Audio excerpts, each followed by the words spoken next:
এখন শুনবেন স্থানীয় সংবাদ।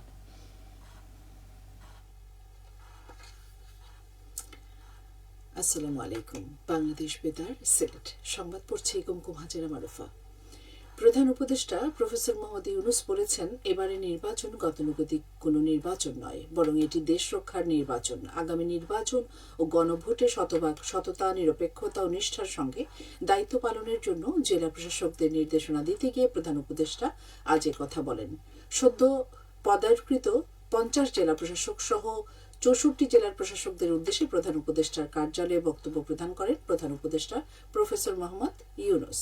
এ সময়ে আগামী নির্বাচন শুধু 5 বছরের সরকার গঠনের একটি নির্বাচন নয়, বরং গণভোট যুক্ত হয় এটি আরও তাৎপর্যপূর্ণ নির্বাচন হতে যাচ্ছে উল্লেখ করে প্রধান উপদেষ্টা বলেন, এটি সম্পূর্ণ ভিন্নধর্মী একটি নির্বাচন। জাতি বহু প্রহসনের নির্বাচন দেখেছে, সেই স্মৃতি ছাপিয়ে যেতে আমাদের ভূমিকা রাখতে হবে। 24 জুলাই আগস্টের গণ অভ্যুত্থানে সংগঠিত মানবতা বিরোধী অপরাধের দায়ে ক্ষমতাচ্যুত প্রধানমন্ত্রী শেখ হাসিনা ও সাবেক স্বরাষ্ট্রমন্ত্রী আসাদুজ্জামান খান কামালকে মৃত্যুদণ্ড দিয়েছেন আন্তর্জাতিক অপরাধ ট্রাইব্যুনাল 1। এদিকে 2024 সালের জুলাই আগস্টে ছাত্র জনতার গণ অভ্যুত্থানে সংগঠিত মানবতা বিরোধী অপরাধের মামলার আসামি থেকে রাজসাক্ষী হয় সাবেক আইজি চৌধুরী আবদুল্লাহ আল মামুনকে 5 বছরের কারাদণ্ড দিয়েছেন আন্তর্জাতিক অপরাধ ট্রাইব্যুনাল। আজ বিচারপতি মোহাম্মদ গোলাম মর্তুজার মজুমদারের নেতৃত্বাধীন 3 সদস্যের আন্তর্জাতিক অপরাধ ট্রাইব্যুনাল 1 ঐতিহাসিক এই রায় ঘোষণা করেন। রায় প্রদানকারী এই ট্রাইব্যুনালে অপর 2 সদস্য বিচারক হলেন মোহাম্মদ শফিউল আলম মাহমুদ ও মোহাম্মদ মুমিতুল হক এনাম চৌধুরী। বহুল আলোচিত এই মামলায় আসামিদের বিরুদ্ধে 5টি অভিযোগ এনে শেখ হাসিনা ও আসাদুজ্জামান খান কামালের সর্বোচ্চ শাস্তি চেয়েছিলেন প্রসিকিউশন। অন্যদিকে আসামিদের নির্দোষ দাবি করে খালাস চায় তাদের পক্ষে রাষ্ট্রনিযুক্ত আইনজীবী। এছাড়া রাজসাক্ষী সাবেক আইজিপি চৌধুরী আবদুল্লাহ আল মামুনের খালাস চান তার আইনজীবী।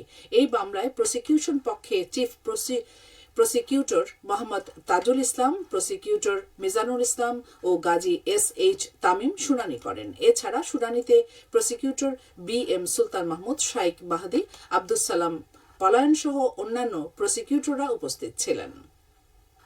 অন্যদিকে পলাতক শেখ হাসিনা ও আসাদুজ্জামান খান কামালের পক্ষে শুনানি করেন রাষ্ট্র নিযুক্ত আইনজীবী মোহাম্মদ আমির হোসেন। আর রাজসাক্ষী হয় সাবেক আইজিপি চৌধুরী আবদুল্লাহ আল মামুনের পক্ষে শুনানি করেন আইনজীবী জায়েদ বিন আমজাদ। ঐতিহাসিক এই মামলায় সাক্ষ্য দিয়েছেন গণ অভ্যুত্থানের প্রথম শহীদ আবু সাইদের পিতাসহ স্বজনহারা পরিবারের অনেকেই। এছাড়া স্টার উইটনেস হিসেবে সাক্ষ্য দেন জাতীয় নাগরিক পার্টির আহ্বায়ক ও জুলাই আন্দোলনের নেতৃত্বদানকারী নাহিদ ইসলাম এবং দৈনিক আমার দেশ পত্রিকার সম্পাদক ডক্টর মাহমুদুর রহমান। সর্বমোট 54 জন সাক্ষী এই মামলার সাক্ষ্য দিয়েছেন। মানবতা বিরোধী অপরাধের এই মামলায় শেখ হাসিনা, আসাদুজ্জামান খান কামাল ও আবদুল্লাহ আল মামুনের বিরুদ্ধে গত 10 জুলাই অভিযোগ গঠন করে বিচার শুরুর আদেশ দেন আন্তর্জাতিক অপরাধ ট্রাইব্যুনাল 1। এক পর্যায়ে দোষ স্বীকার করে ঘটনার সত্যতা উদ্ঘাটনে রাজসাক্ষী হন সাবেক আইজিপি চৌধুরী আবদুল্লাহ আল মামুন। 2024 সালের জুলাই আগস্টে ছাত্র জনতার গণ অভ্যুত্থান দমনে আওয়ামী লীগ সরকার, তাদের দলীয় ক্যাডার ও সরকারের অনুগত প্রশাসন সহ আইন শৃঙ্খলা রক্ষাকারী বাহিনীর একটি অংশ গণহত্যা ও মানবতা বিরোধী অপরাধ সংগঠিত করে বলে আন্তর্জাতিক অপরাধ ট্রাইব্যুনালে একের পর এক অভিযোগ জমা পড়ে। এখন 2টি আন্তর্জাতিক অপরাধ ট্রাইব্যুনালে সেসব অভিযোগের বিচার চলছে। এদিকে শেখ হাসিনার বিরুদ্ধে ট্রাইব্যুনালে আরও 3টি মামলা বিচারাধীন রয়েছে। এর মধ্যে 2টি মামলা আওয়ামী লীগ সরকারের 15.5 বছরে সংগঠিত গুম খুনের ঘটনায় করা। আরেকটি মামলা করা হয়েছে মতিঝিলের শাপলা চত্বরে হেফাজতে ইসলামের সমাবেশে সংগঠিত হত্যাকাণ্ডের ঘটনায়। এ মামলার রায় ঘোষণাকে ঘিরে আন্তর্জাতিক অপরাধ ট্রাইব্যুনাল এলাকায় নিরাপত্তা জোরদার করা হয়েছে। সকালে ট্রাইব্যুনাল এলাকায় border guard, Bangladesh BGB, police, rapid action battalion RAB, armed police battalion APBN এবং অন্যান্য বিশেষায়িত আইন শৃঙ্খলা রক্ষাকারী সংস্থার সদস্যদের ব্যাপক উপস্থিতি চোখে পড়ে। সাজোয়া জান সহ সেনাবাহিনীর সদস্যরাও সেখানে দায়িত্ব পালন করেন।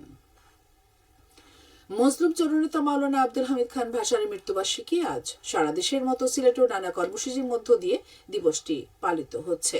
কর্মসূচির মধ্যে রয়েছে প্রতিকৃতিতে পুষ্পস্তবক অর্পণ, কর্মময় জীবন নিয়ে আলোচনা। মাওলানা আব্দুল হামিদ খান ভাসানী 1880 সালের 12 ডিসেম্বর সিরাজগঞ্জে জন্মগ্রহণ করেন এবং 1936 সালে ঢাকায় মৃত্যুবরণ করেন। এদিকে মাওলানা আব্দুল হামিদ খান ভাসানীর 49তম মৃত্যুবার্ষিকী উপলক্ষে আলোচনা সভা, দোয়া ও মোনাজাত অনুষ্ঠিত হয়েছে মৌলভীবাজারে। আজ সকালে জেলা শিল্পকলা একাডেমি হলরুমে অনুষ্ঠিত সভায় প্রধান অতিথি ছিলেন মৌলভীবাজার সরকারি কলেজের সাবেক অধ্যক্ষ প্রফেসর ডক্টর মোহাম্মদ ফজলুল আলী।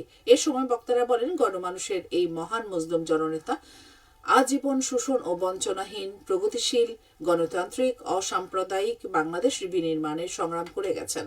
তার এই নীতি ও আদর্শ বাস্তবায়নে তরুণ সমাজকে এগিয়ে আসতে হবে। পরে মরহুমের রুহের মাগফিরাত কামনা করে দোয়া ও মোনাজাত অনুষ্ঠিত হয়। এতে শিক্ষার্থী, বিভিন্ন রাজনৈতিক দলের ব্যক্তিরা উপস্থিত ছিলেন। মাওলানা ভাসানী স্মৃতি সংসদ এর আয়োজন করে। স্বাবলম্বী নারী দেশের উন্নয়নের অগ্রযাত্রায় মূল চালিকা শক্তি শীর্ষক উঠান বৈঠক অনুষ্ঠিত হয়েছে মৌলভীবাজারের শ্রীমঙ্গল উপজেলায়। আজ সকালে উপজেলায় ভৈরববাজার ইউনিয়ন পরিষদ প্রাঙ্গণে অনুষ্ঠিত বৈঠকে প্রধান অতিথি ছিলেন জেলা তথ্য কর্মকর্তা মোহাম্মদ আনোয়ার হোসেন। সভায় বক্তারা বলেন, পিছিয়ে পড়া নারীদেরকে স্বাবলম্বী করতে বর্তমান সরকার নানামুখী কর্মসূচি গ্রহণ করেছেন। এই সব কর্মসূচির মাধ্যমে নারীরা দেশের উন্নয়নে অগ্রণী ভূমিকা রাখছেন। বৈঠকে বিভিন্ন গ্রামের 326 জন নারী উপস্থিত ছিলেন। তথ্য অধিদপ্তর এর আয়োজন করে। সবশেষে আবহাওয়া। রাত 1টা পর্যন্ত পূর্বাভাসে বলা হয়েছে, সিলেট সহ পার্শ্ববর্তী এলাকায় আজ কোনো সতর্কবাণী নেই এবং কোনো সংকেতও দেখাতে হবে না। আজ সিলেটে সূর্যোদয় হয়েছে ভোর 6:10 এবং সূর্য অস্ত যাবে সন্ধে 5:04। সংবাদ শেষ হলো। আমাদের পরবর্তী স্থানীয় সংবাদ প্রচারিত হবে সন্ধে 7টায়।